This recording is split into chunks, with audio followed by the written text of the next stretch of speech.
Assalamualaikum warahmatullahi wabarakatuh. Salam sejahtera buat kita semua. Salam Om Swastiastu, Namo Buddhaya, salam kebajikan. Balik lagi di channel Afif Safi, pakar bola mengomentari sepak bola dengan kebahagiaan. Yeay, terima kasih buat teman-teman yang nonton, buat subscriber baru, terima kasih ya. Semoga semua dalam keadaan sehat, dan makasih banyak yang udah nonton video, like, komen, dan subscribe channel YouTube ini. Karena video terakhir gua itu ketika laga charity match Tenapindo berhadapan dengan Pita Kuning, semua hasil yang ada uangnya diberikan kepada Yayasan Pita Kuning, itu adik-adik kita yang mengidap penyakit kanker. Nah, hari ini gua bakal bahas, kita mereview pertandingan Derby Manchester Piala FA yang dimenangkan oleh Manchester City. Skornya tipis nih, 2-1. Harus seperti apa sih ini cara melawan Pep?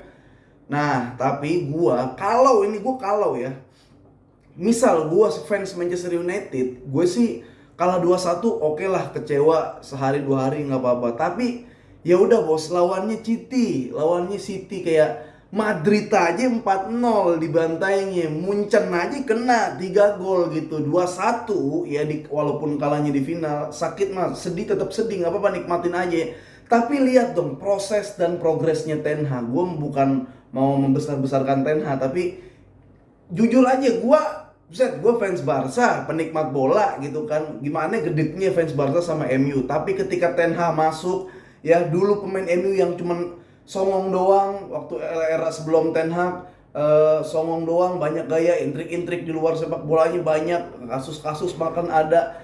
Apa yang bisa dinikmatin sama Manchester United? Tapi setelah kehadiran Ten Hag yang udah ada pakemnya, biarpun 4-2-3-1 tetap bergulir, plan A, plan B-nya juga ada, pergantian pemain reaktifnya dia udah cukup bagus. Sekarang ya MU bisa dinikmatin dan gue senang nonton MU. Jadi biasanya kan gue dikit-dikit bahas roasting MU ya karena jelek saat itu. Kalau sekarang bagus, 2-1 pun kalau di final ya hal yang wajar menurut gue. Jadi ya udahlah, nikmatin dulu kesedihan fans Manchester United. City memang lagi nggak bisa dibendung.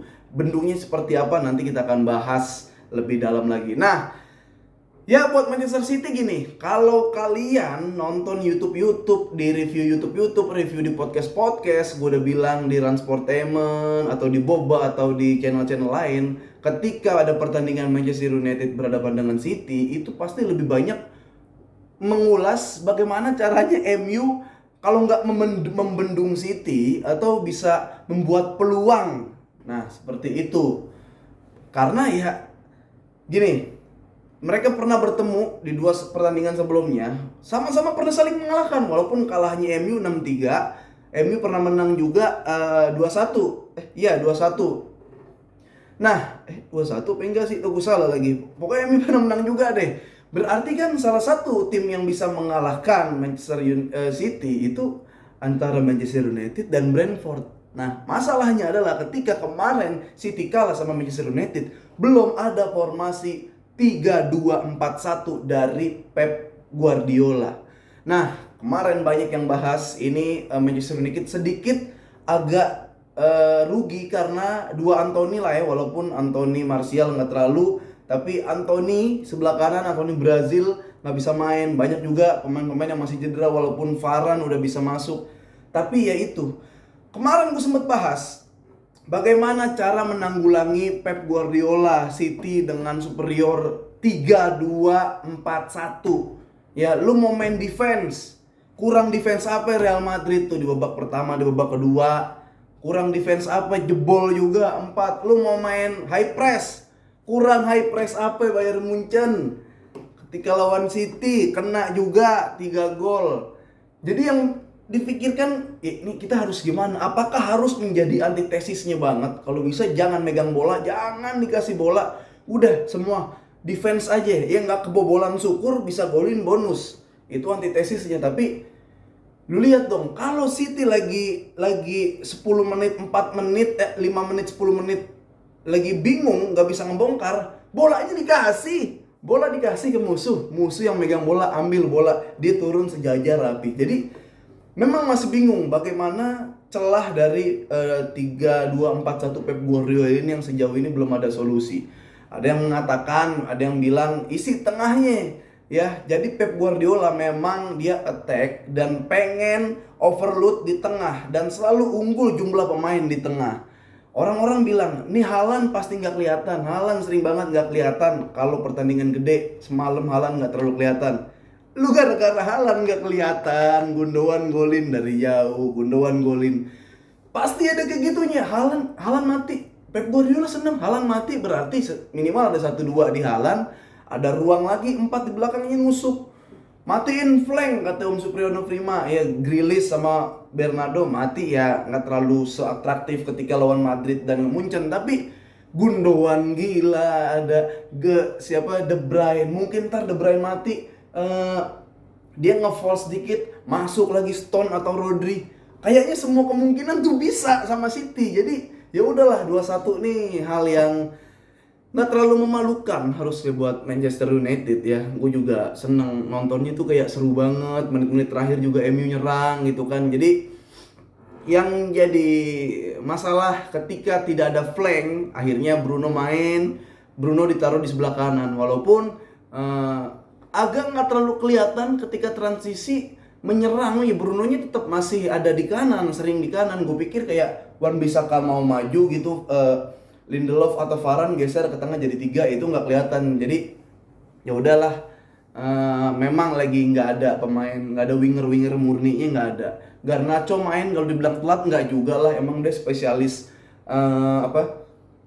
super sub gitu kayak Rodrigo. Jadi ini kacau ya Manchester City, agak susah dibendungnya. Bahkan gue menunggu ini emang sengaja Haaland sampai habis atau nggak mau masukin Alvarez atau apa. Jajal, Pep Guardiola benar-benar pelatih yang bisa mengadopsi dan mengadaptasi situasi. Jadi dia reaction situasionalnya bagus banget.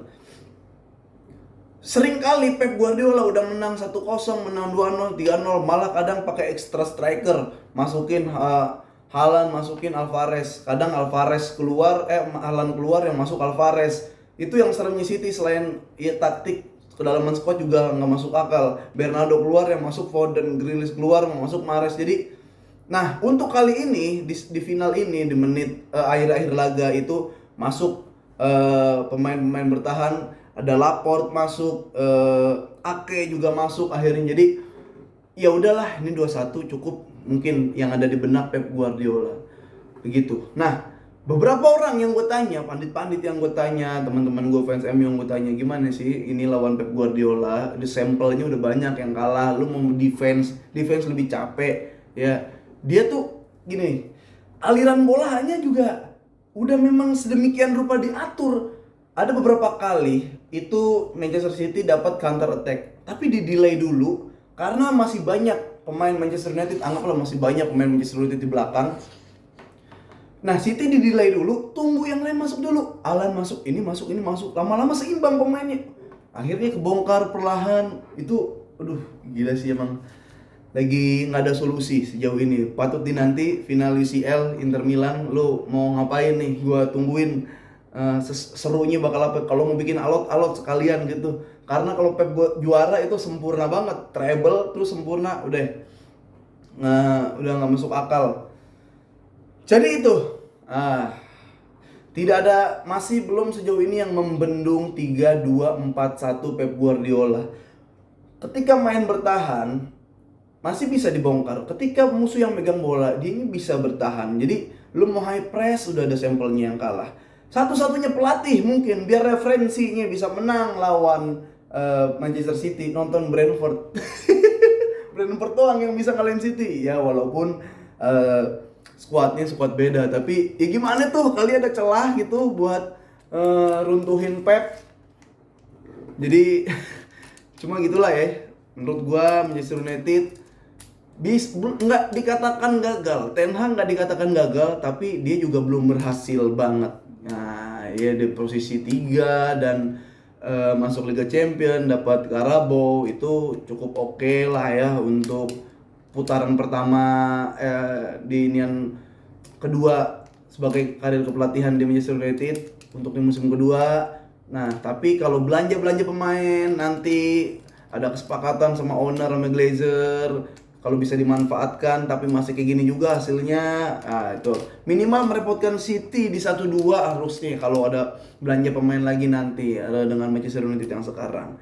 Nah itulah ya review yang gue bilang. Kalau Haaland mati lu jangan seneng bisa ngekantongin Haaland. Haaland mati Pep Guardiola senyum-senyum.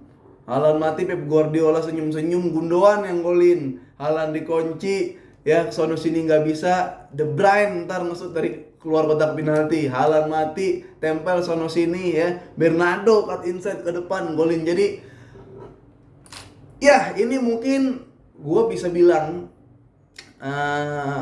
apa ya, transisi antitesis sepak bola mulai terjadi lagi. Karena dulu pernah ada yang bilang ini formasi udah ada dari dulu gitu kan, tapi nggak kepake, ada sepak bola konvensional masuk, pragmatis masuk, era-eranya udah mulai muncul, tiki taka masuk, total football masuk, ada antitesisnya lagi, ada parkir bus. Sekarang parkir bus udah mulai ke bendung, ini antitesisnya lagi 3-2-4-1 Pep Guardiola bisa jadi antitesis untuk parkir bus. Tapi itu akan teruji apabila nanti ketika berhadapan dengan Inter Milan di Istanbul, ketika Milan parkir tapi masih jebol juga. Itu yang dinamakan revolusi sepak bola indah kembali berjaya. Oke, segitu aja dulu. Sehat-sehat. Terima kasih yang udah like, comment, dan subscribe channel YouTube gue, yang udah dengerin podcast Boba Bola Banget. Itu episode yang udah tayang itu bareng dengan United Indo Jakarta. Kita ajak komunitas, bahas tentang Manchester United, tentang komunitas. Dan di Transportainment juga banyak preview yang belum main juga kita bahas juga di YouTube Transportainment. Jadi terima kasih yang udah selalu nonton video gua, yang udah nonton YouTube lain yang ada gue juga. Terima kasih, sehat-sehat buat kalian semua. Selamat happy weekend, oke? Happy weekend. Dadah. Assalamualaikum warahmatullahi wabarakatuh. Salam sejahtera buat kita semua. Salam Om Swastiastu, Namo Buddhaya, salam kebajikan.